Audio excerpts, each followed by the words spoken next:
C'est étonnant, non? On ne va pas attendre plus longtemps. On va demander au professeur Pierre Desproges ce qu'il pense du sportif. Oui, en fait, j'ai dressé un portrait psychosomatique du sportif commun. Alors, tout d'abord, on peut dire qu'on divise les sportifs en 3 grandes catégories: les mâles, les femelles et les nageuses est-allemandes. Alors, pour en venir directement au mode de vie du sportif commun, comme l'homme, le sportif est un mammifère, il se reproduit donc comme l'homme. Quand le sportif sent monter en lui l'appel irrésistible du désir, c'est plus fort que lui, il faut qu'il aille au stade. Alors il va au stade et ça passe. Moins imaginative, la femme du sportif, sentant grandir en elle l'appel du désir, va au coiffeur et non pas chez le coiffeur où elle risquerait de rencontrer la coiffeuse, bien sûr. On dénombre en France 5 grandes espèces de sportifs. Le cycliste, tout d'abord, qui est très important.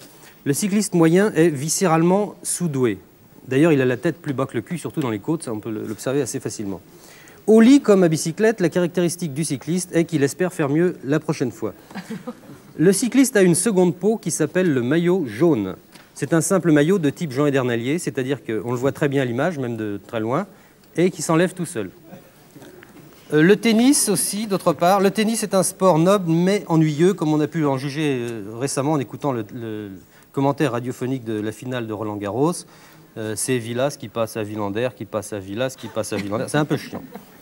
La boxe maintenant, monsieur Halimi sur le plateau, on a beaucoup médit de la boxe. On a même prétendu que les anciens boxeurs à la retraite devenaient de véritables épaves humaines. C'est complètement faux. Il existe des anciens boxeurs heureux. Ils lisent tranquillement Pif le chien en braille et tout va bien pour eux. Alphonse Halimi réagit là, oui. Les courses. Non, je ne réagirai que tout à l'heure. C'est bien, c'est gentil. Faites attention à vous. Oui.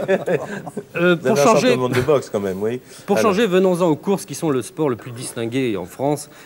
Les hippodromes d'ailleurs sont pleins de bégommes et de vieilles baronnes en perlousé qui regardent des nains bariolés filer des coups de pompe dans le bide à des canassons en sueur qui leur ont rien fait.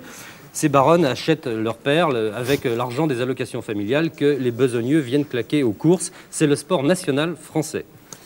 Le football, maintenant, bien que l'essentiel de son savoir-faire se situe au niveau de ses pieds, le footballeur est également fort bien musclé du haut.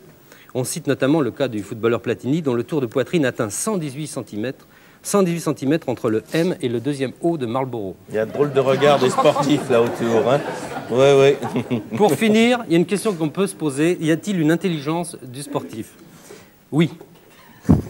Hydrute me regarde bizarrement. Oui.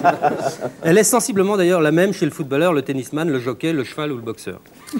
Le quotient intellectuel du sportif moyen est voisin de celui de l'autruche. D'ailleurs, si l'autruche baisse la tête, c'est pas du tout pour se l'enfouir dans le sable, c'est pour avoir l'air d'un coureur, c'est bien connu. Pour finir, un chiffre. Le record mondial du plus bas quotient intellectuel chez un sportif est détenu actuellement par le soviétique Yuri Korsikov. C'est lui qui a tenté, en vain d'ailleurs, d'imposer aux derniers Jeux Olympiques le lancement du poids sur glace.